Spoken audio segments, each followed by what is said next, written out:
Hi guys, my name is Girish Bali, your host for today for the next episode, this Friday episode. I'm so excited to meet her and she's just amazing. I've went to, let's say, you know which company, which application? I went to Clubhouse and I actually met her there. And we talked and we chatted in every different rooms and every different clubs and we connected really well. And I hope that we'll be connecting more even after this. And she's a great personality. And we're going to be talking about her journey, her speech, her speaking, her voice. Yes, guys, voice. It could be the inner voice, it could be the outer voice, but either way, we're going to be talking about voice and what the equality is. And we're going to get into her book also. Amazing book. I'm not going to tell you now. We're going to wait till we get into the show. So guys, let's speak with Lavinia and we will speak with her. Hello, how are you? Hi, thank you for having me. This is such a fun thing to be doing. It's the last thing at night here in Berlin, Germany, and I'm looking forward to having this conversation with you. Yeah, absolutely. Thank you so much for coming on my show. So before we get into the basics of your journey, your book, and everything else, what does back to basic mean to you? And what is your back to basic moment? Well, for me, back to basics is all about change. And one of the big things that we can do in our lives is the way we handle change. So that's always been my theme. My theme in life is about managing change and how people should be better able to manage change. Yeah. So my talk is called Embrace the Crazy, and that's been my theme because life can throw you lots of curveballs, Yes, they can. and the way you deal with it is often the predictor of how it's going to come out on the other side. So what I teach people habits of change, things that you can build into your life so that you're ready for those big moments of change because they don't usually announce themselves neatly. You know, that I'm change, I'm coming. Yeah. Please be ready for me. It doesn't really come like that. It kind of arrives like an earthquake and sort of jolts you off your sofa. I called it the sofa of contentment. Hmm. And it jolts you off and you need to be ready for it. And that's been my big theme. And one of the things that I notice helps people when they start being better able to deal with the changes that come in their life rather than letting it derail them, their personal life or their careers. So Yeah. that's been my big theme.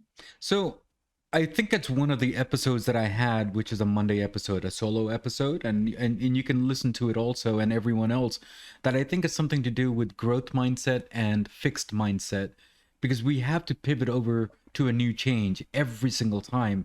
So take some time and listen to that. And it was like a few weeks ago, but you can take a look at that. It'll be fun. Yeah. So guys, Well, Carol Dweck, who came up with the idea of the mindset, right? It's so huge. If you have kids, yeah. I completely, highly recommend that you read that book. Carol Dweck's seminal work, the growth, it's called The Mindset or just Mindset. And it really changed a lot of things for me. And I must say, a lot of the ideas that I have about change do come from it. So I'm delighted that you've covered the topic. I'm going to look forward to listening to it. Yeah, it was actually one of the guests that I spoke with. Her name is Chelsea Riggs. She she coaches education, and no matter what the question is to her about parents, kids, relationships, the one answer is mindset. But the thing is, how do you go and change that mindset? How do you pivot over to the new one?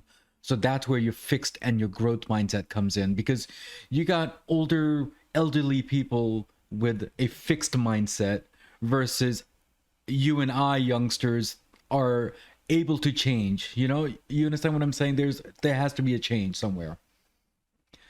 Yeah, I'm not sure it reflects on our age, though.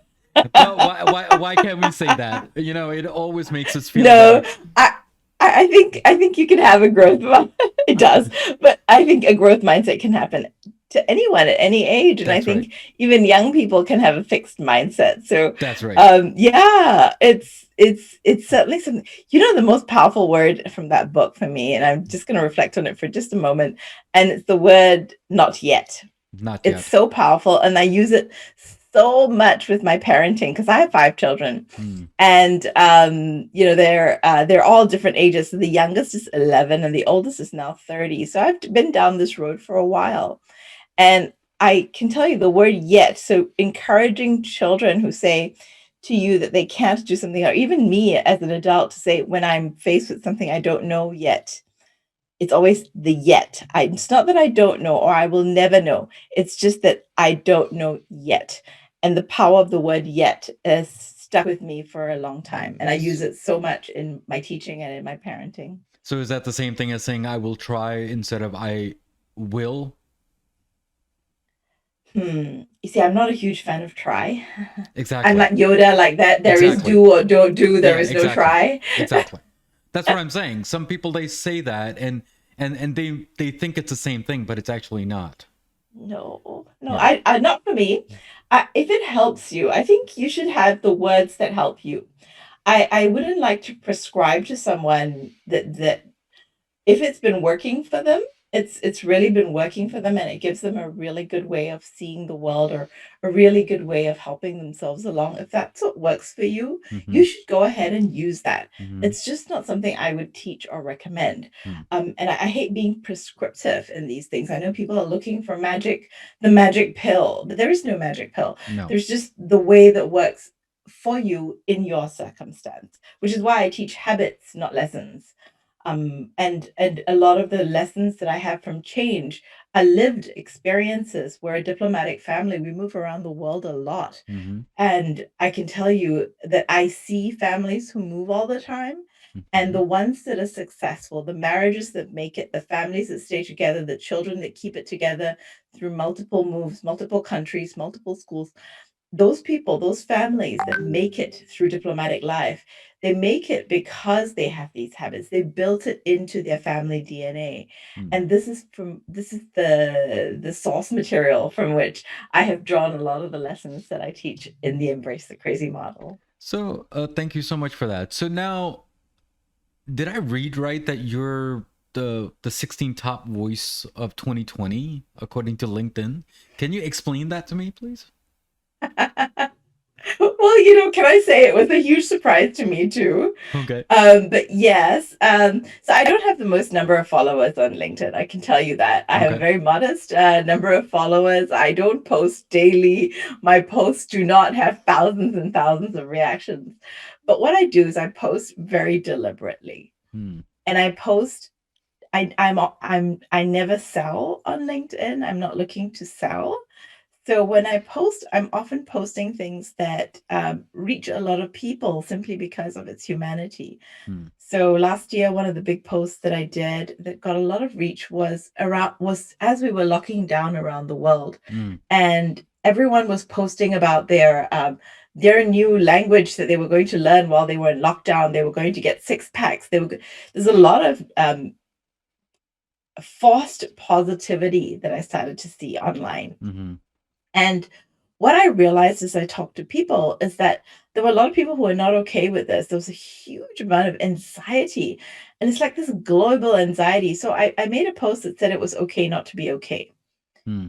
And that post reached a huge number of people. And I received so many private messages about that post. Hmm. And all these people who needed to hear it, they just needed to hear that it was okay, the way they were feeling, the anxiety that they were feeling, that the fact that they didn't feel very positive right now. They didn't feel like starting a new routine. They didn't feel like, you know, what exercising 20 times, whatever it was. They didn't feel like doing any of that. Mm-hmm. They were feeling the pain of Hmm. what was going on around the world. Hmm. And so I post like that. So I post a lot of long form content. Hmm. I post almost no video, contrary to every LinkedIn guru who will tell you to do that. I post almost no video because I stick to content that I am happy to create. And Absolutely. I write, and that's my big skill. I don't write like a Pulitzer Prize winning, right? But I write from a personal voice. I write with a personal voice. And if you've ever heard me on a podcast like this, or if you've seen me on a YouTube video or anything like that, I write the way I sound. So you can almost hear me in my writing. Hmm. And I hope that that's what helps people along, and that's what I'm looking to do with my posts. So I usually post about once a week, and LinkedIn recognizes its top voices around the world Mm. regularly. Once a year, they'll put out a list of who's a top voice. And top voices are sometimes very famous people, like Melinda Gates is a top voice, obviously. So there are many people who post, very famous people who post on LinkedIn, and then they choose regular people like me as well, who are posting in a different way compared to everyone else. So I don't have a magic formula, although I'm about to start teaching an online class on LinkedIn because I see so many people so afraid of it. So yeah, it's not anything super special or different to other platforms, but it's Yeah. good to know how it works. So yeah, I just do it the way I always have done. I haven't changed a lot of my behavior since I became a top voice, but it does give me a bit more visibility. It's given me a bit more reach. Hmm. I also do a lot of posts about gender equality because that's work that I've done for over 20 years in a nonprofit capacity. Yeah. And so, yes, I have like 2 or 3 pet topics that I post on a lot. Awesome. Awesome. So, guys, I want you to understand, and if you don't mind, I want to talk to my listeners 1 second here. So, guys, you have to understand, you have to listen to your inner voice. That inner voice is your soul body, your soul mind. Now, if you lie to your inner voice, do you know what's going to happen?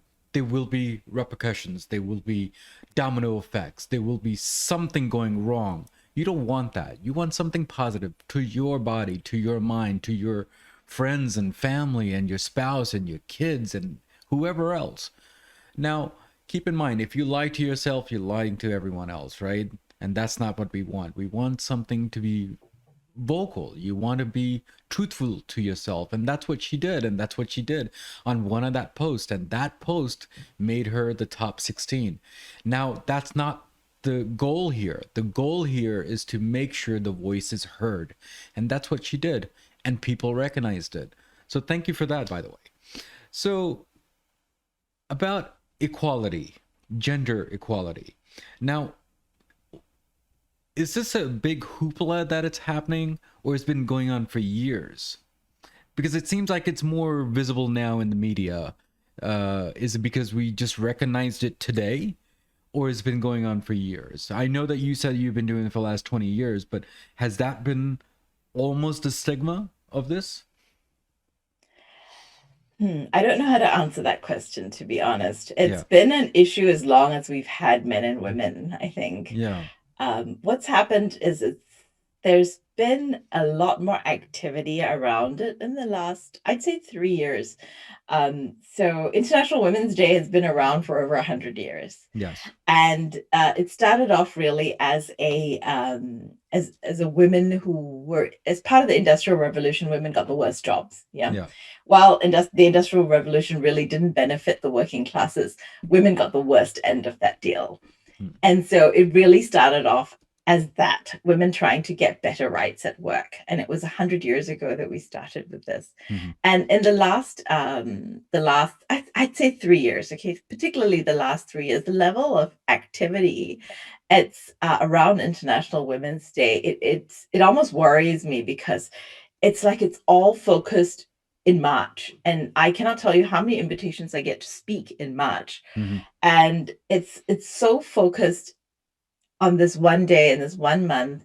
And it's really not work that you can do in 1 day or 1 month, nor can it change in 1 day or 1 month. Mhm. It's good to have it as a lightning rod. I always call it like a lightning rod for the attention so that we don't forget that it's something that we need to deal with. And Mhm. we can see it with the high profile women around the world. If they're facing the kinds of issues that we're seeing, the outrageous issues that women are facing still Mhm. in 2021, my God, is still there. So it's good that we are aware that it's there and not that we're going around saying it's all done and dusted. Women Mhm. are now equal. We still have the same rights. So it's interesting. One of the things I often do is I always post when the World Economic Forum, it has a gender wage gap report, a gender gap report rather, Mm-hmm. Mm-hmm. and it measures several different things. And I always report on it every year. I always have my take on the report. And this year it shows for the first time in a very long time we've slipped backwards. We've been making progress in closing the gap, and this year we slipped back, Mm. and we slipped back by nearly a generation. So it's the pandemic has been bad for everyone. It has been much worse for women because women often have the casual jobs and the ones that go away the fastest. So it's been a rough year for women, particularly. Not that it wasn't a bad year for men. It was that it particularly hit women much harder, and they're much more vulnerable in terms of the workplace. So yeah, I think I'm just sad that it's still something that we have to talk about. So I have 2 daughters and 3 sons, and I don't want this to be their issue as well. I would like us to do something so that when they are in those positions, that they don't have to make these choices, that the boys and girls of the future will be able to choose freely without their gender being an issue, whatever path they choose, and that parenthood isn't a burden that only wrecks the careers of women. Yeah, yeah. Um, Well, so this is what I hope for. so let me ask you this, because a lot of people, they say this, and there's quotes out there and all that stuff. They say, you know what? I wish you were like my son. And this comment is sent to a daughter. But then the daughter should have their own identity. So why a son? Does that make sense what I'm saying here? Because why do you say that to your daughter, that I wish you were like my son? Because I don't get that. I mean, I know what I'm they're not sure. I know what they're trying to say, but I just don't understand, why do we say that? Is that how we have been passed on for years and years? I think it's a lot in our DNA. Culturally, we are mostly from patriarchal societies, and that's very deeply ingrained in us. Yeah. It's tough to shake some of it, and I have some sympathy for the women the men and women who are still struggling with the idea of creating different ideas for how families might work going forward. Mm-hmm. Yeah. So I have a husband. My husband is German. I'm Indian Singaporean. So I grew up in Singapore. I have a South Indian background, but my family's been from this small part of Southeast Asia for several generations. So I look Indian, but I don't have any family in India.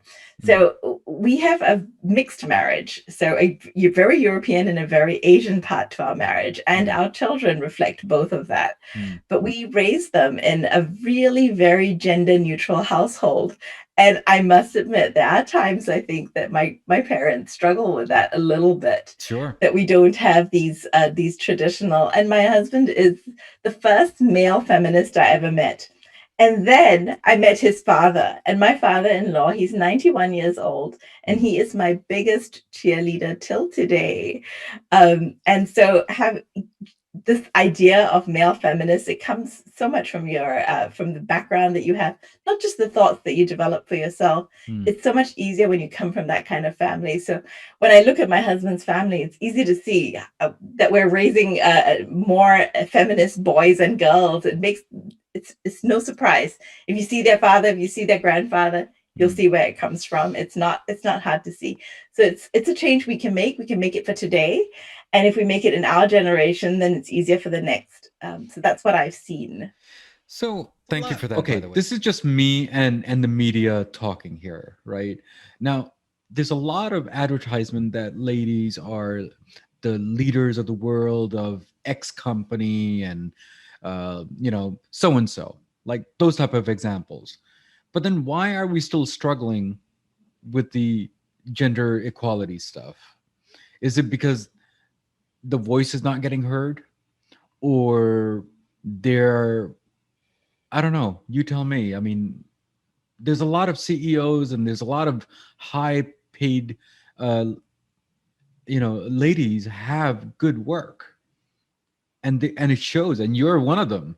So how is the stigma still there? Yeah, because we're the exception rather than the rule. Yeah. And there's a huge amount of focus on women who are pioneers. And it's important because we want there to be many role models. Men have role models everywhere. The whole world is their role model. So I started in Singapore. I was the founding chair of Inspiring Girls. It's a global movement to connect girls with female role models so that they can see all the possible careers that they can have. Because even girls from very privileged households don't have very many experiences or examples in their own lives of women who are successful in different areas of their life. And so that's what Inspiring Girls does. And I can see that everywhere. And the reason you think that that gender equality is done and dusted is because of this focus on the few. And they are still very few women at the top who get a lot of attention, and they should, because they really are pioneering. But what's happening is when you're a pioneer, you're really working, you're looking forward, which means you're constantly cutting the grass, paving the way for yourself. You don't get a chance to turn around and start paving for other people to follow in your footsteps. That's right. And often women are sold this idea that there is only one slice of this pie for women. So only one woman gets to get that pie.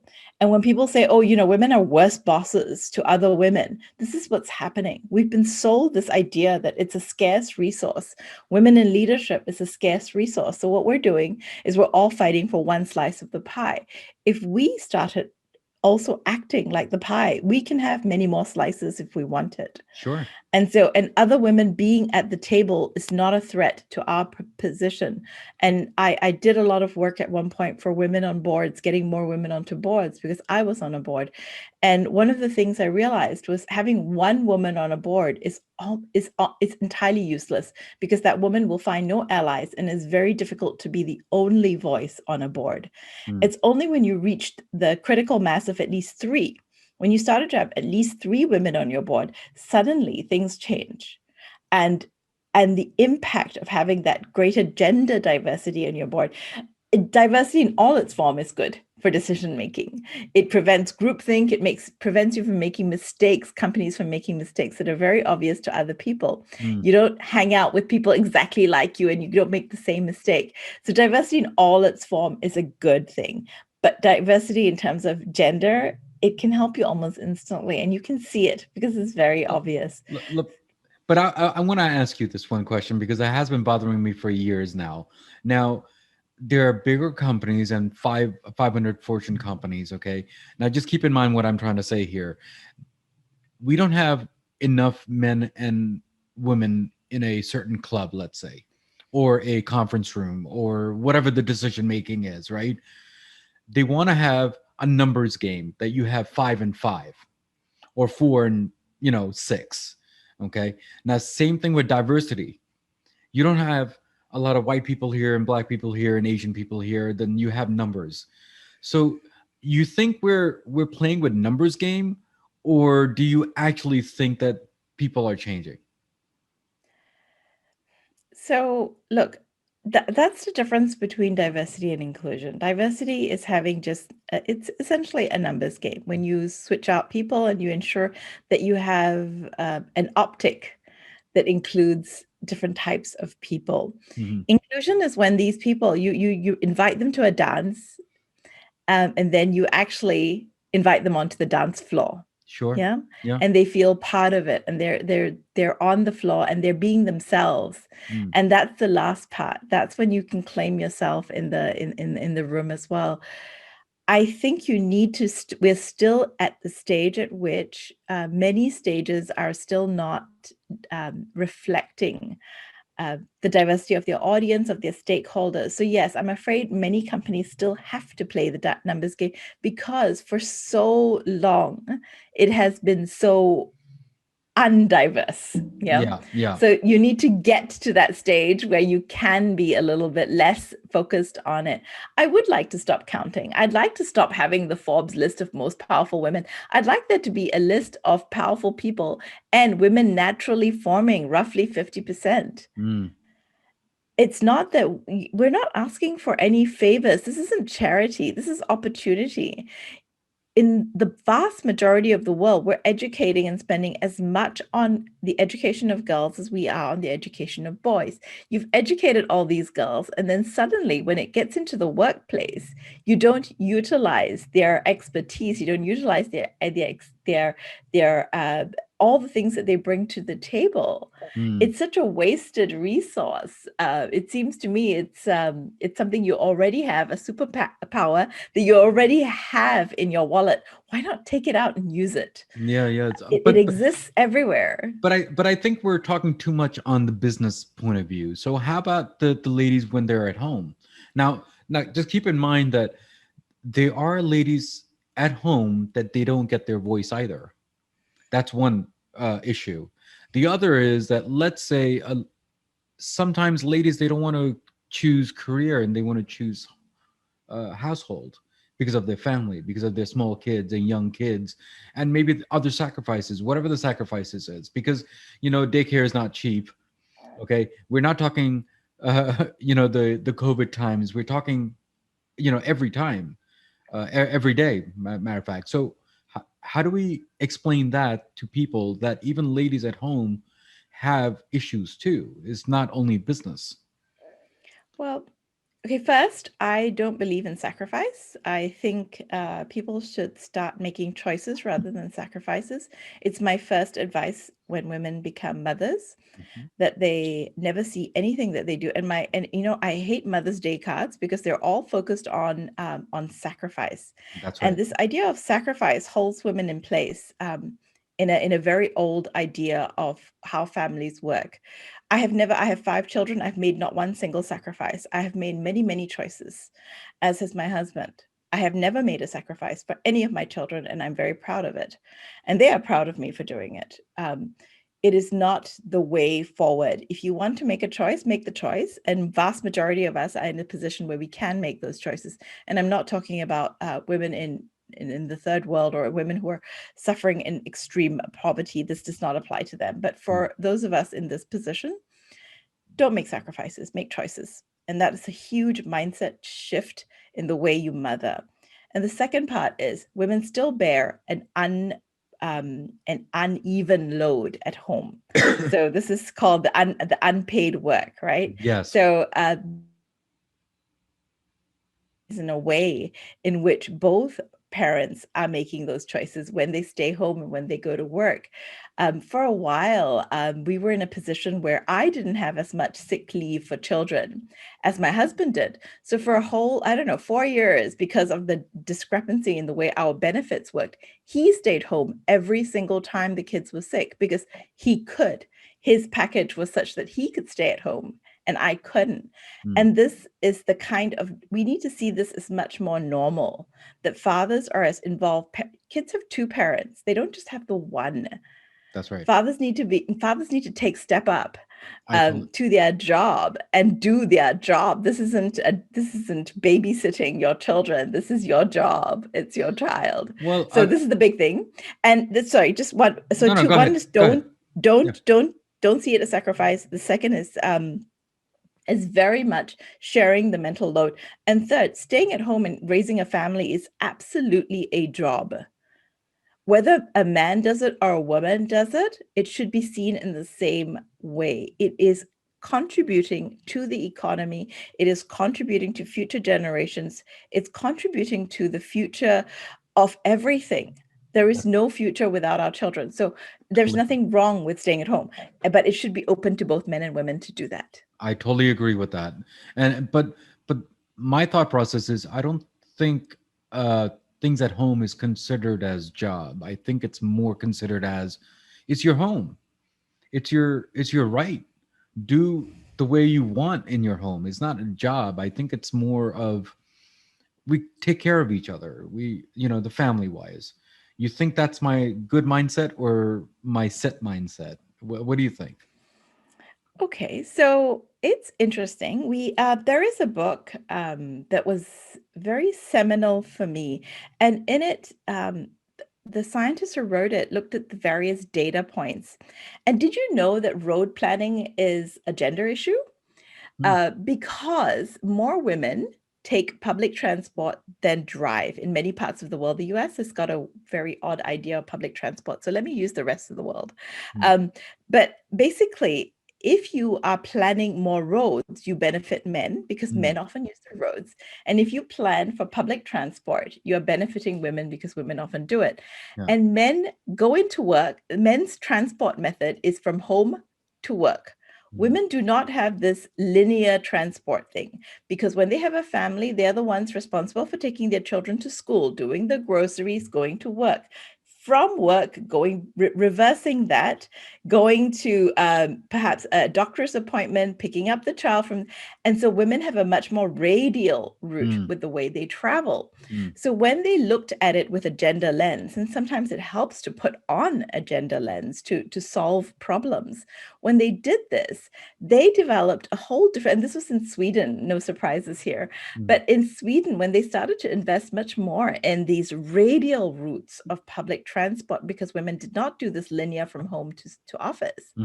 When they started to invest in this, they started to see a lot of productivity for women, an increase in productivity for women, an increase in the number of women who stayed in work, even with families. And it really benefited them in terms of time as well.